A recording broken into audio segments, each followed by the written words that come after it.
J'aime bien venir le matin ici. C'est pas du tout la même ambiance que maintenant l'après-midi parce que c'est très très calme. Et puis on est dans l'arrière-salle et on peut travailler vraiment tranquille. On est dans le 18e, près de chez moi. Très sympa. Et donc ce livre-là, c'est ici que tu l'as écrit ? Le jour et l'heure, oui, c'est ici que j'ai terminé parce que j'ai commencé il y a longtemps. Il s'est écrit sur plusieurs années, mais j'ai terminé effectivement aux Renaissances. Comment t'es venue l'idée de traiter de la mort volontaire assistée ? Alors effectivement, en Suisse, ça s'appelle la mort volontaire. Ça peut s'appeler l'euthanasie, le suicide assisté. Il y a différentes, voilà, selon le pays, etc. Le cadre n'est pas encore posé en France. Toujours est-il que cette famille est obligée d'aller faire ça en Suisse parce que c'est toujours interdit en France.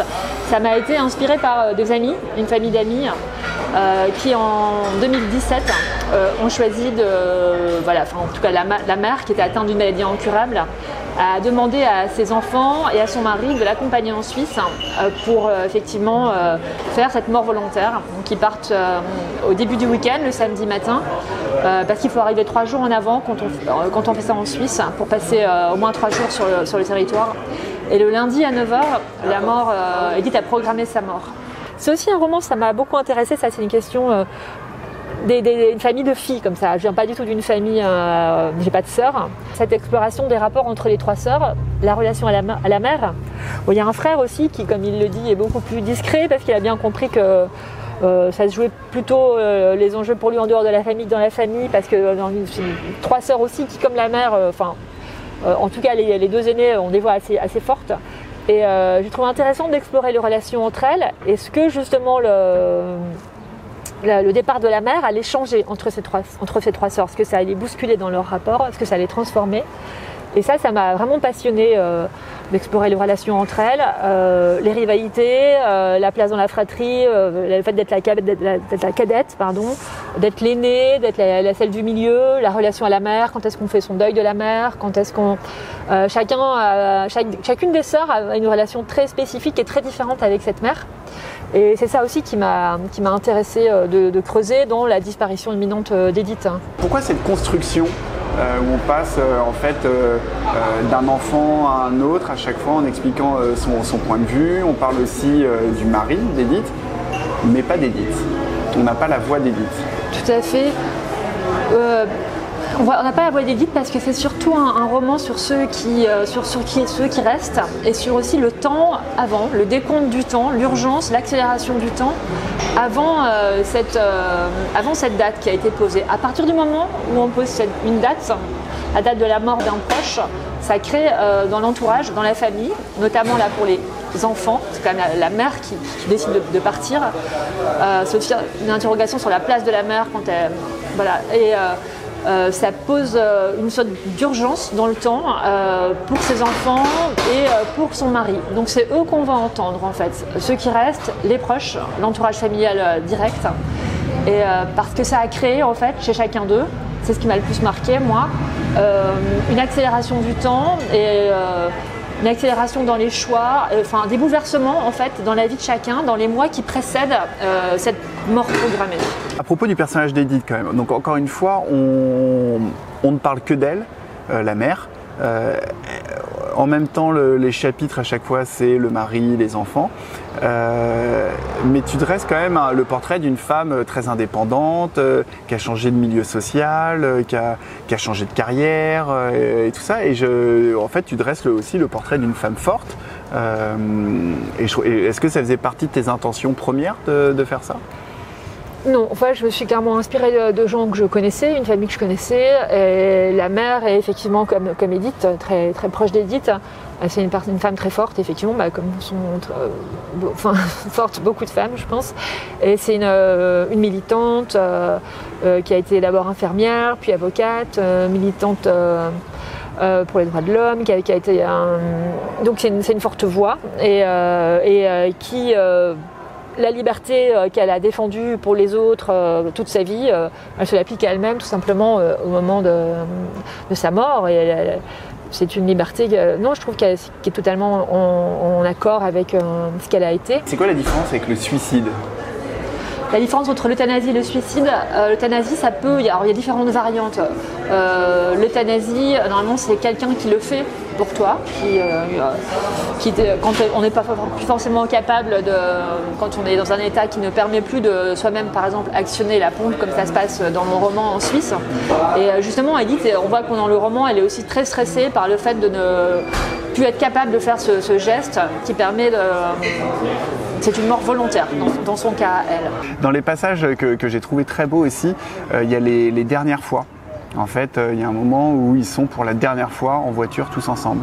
Il y a le dernier repas, le dernier trajet, etc. Et c'est des passages qui sont très émouvants, encore une fois, et qui viennent un peu rajouter une dimension, je trouve, à ce drame familial, quelque part. Bon, effectivement, oui, ce week-end a un côté... très dramatique parce que même si c'est beau, même s'ils sont en symbiose, ils ont tous conscience à des échelles différentes et avec des réactions pour des expériences différentes. Il y en a l'une qui va faire la dernière fois accompagner sa mère au parc, l'autre la dernière fois vivre une expérience dans ce magnifique musée à Bâle avec sa mère devant des peintures, le père qui parle des dernières fois où il a bu, il a mangé avec sa femme seule avant de récupérer les enfants à la gare de Lyon le samedi matin. Donc ils vont tous expérimenter effectivement la dernière fois avec leur mère. Donc c'est sûr que... Mais ce qui est bien, c'est qu'ils en ont conscience, qu'ils le vivent en conscience. Bon, chacun va le vivre très différemment. Il y en a pour qui c'est plus ou moins dramatique. Donc ça aussi, ça renvoie chacun, encore une fois, où il en est dans sa vie, à sa relation avec sa mère et à sa relation aussi avec les autres membres de la famille. Parce que si un des membres de la famille disparaît, la mère qui a quand même une place tout à fait centrale, les autres vont être amenés déjà à se repositionner par rapport à repenser leur place par rapport à la mère, où ils en sont aussi avec leurs frères, leurs sœurs, voir comment les autres ont réagi, tout ça, en fait, la disparition qui s'approche de la mère va un petit peu bousculer, et depuis quelques mois a déjà bousculé un petit peu le jeu familial. Quand on parle forcément de la mort ou de l'avancée de la mort, quand on est comme ça à 2 jours de la mort, ça crée une ambiance survoltée dans cette famille. On parle de ça, on parle de plein de choses, et c'est comme un enterrement, c'est comme quand on est proche d'un drame, ça crée une ambiance où tout est un peu décalé, où on va rire pour des choses pour lesquelles on ne rirait pas forcément d'habitude. Donc on est vraiment dans ce week-end où dans 48 heures, 45, 46, voilà, maman va mourir. Donc forcément chez les enfants, ça provoque des réactions en chaîne. Par exemple, ils vont en discothèque, ils font des choses qu'ils ne feraient pas forcément ensemble. Ça crée à la fois un rapprochement et à la fois une ambiance complètement survoltée. Puis c'est vrai que je me suis inspirée aussi de cette famille qui aborde ça avec... Bon, chacun va l'aborder de façon très différente, hein, mais en tout cas, il y a quand même une volonté d'accompagner leur mère dans ce dernier week-end et de l'entourer, d'être présent pour elle et de faire, en tout cas, au départ, tout le monde a envie que ça se passe au mieux, que ça se passe bien. Le livre va sortir, il est peut-être déjà sorti au moment où on publie cette vidéo. Comment tu voudrais que ce livre soit accueilli par tes lecteurs, ou qu'est-ce que tu voudrais susciter en eux ? Oui, j'ai voulu que ce livre soit publié parce qu'il me semble qu'il donnait quand même qu'il y a quelque chose dans les paroles des uns et des autres qui était quand même assez inédit, hein, au niveau de la nuance déjà des réactions de chacun par rapport à ce sujet, et parce qu'il y a aussi une parole libre, une parole nuancée, et ça permet aussi d'avoir cette parole sur ceux qui restent, sur comment ceux qui accompagnent, parce que je pense que la loi va passer, enfin en tout cas je l'espère, c'est quand même un texte qui est clairement militant pour cette loi, et je pense qu'on va avoir besoin du coup de textes pour accompagner ceux qui restent, comment on vit cette accélération du temps dans les mois qui précèdent à partir du moment où une date est posée. C'est quand même quelque chose de très nouveau, ça. On n'est pas du tout habitué à vivre avec cette date où une heure, un jour sont posés. Et aussi après, comment les jours d'après, comment les 4 frères et sœurs et le père l'a abordé dans le livre. Moi, ce sont des paroles très nouvelles, très libres, que je n'avais pas encore entendues, et j'ai trouvé que c'était important que ça existe, que ça soit publié. En Suisse, il me semble que c'est autorisé depuis le XVe siècle, c'est ça ? Oui, alors en Suisse, c'est particulier, effectivement, c'est dans la loi. Après, c'est pas aussi facile que ça, c'est très cadré quand même. Et donc, c'est filmé par une caméra, enfin, tout est. En tout cas, là, ça se fait avec une association avec laquelle Edith a pris contact quelques mois plus tôt. Et d'ailleurs, ce dont je me suis rendu compte, c'est que l'importance du cadre en fait.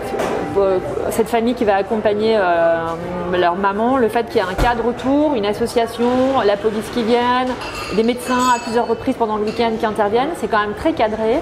Et c'est quelque chose qui est pas fait n'importe comment, donc ça c'est important aussi. Et la dernière question, c'est par rapport au personnage d'Edith justement, qui est à la fois très dans le contrôle, mais finalement le terme qu'il a qualifié le mieux, c'est la liberté. C'est quelqu'un qui est très libre et qui décide de choisir, et donc jusqu'à la dernière liberté qui est celle de se donner la mort quelque part.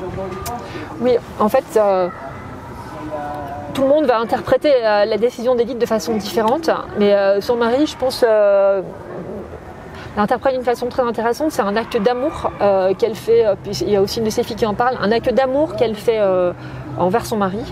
C'est-à-dire qu'elle sait très bien, elle a été infirmière, elle sait très bien que sa maladie, elle est aux dernières limites de ses maladies dégénératives, et qu'après elle ne pourra plus avoir des gestes du quotidien, qu'elle va vraiment être à la charge de son mari, etc.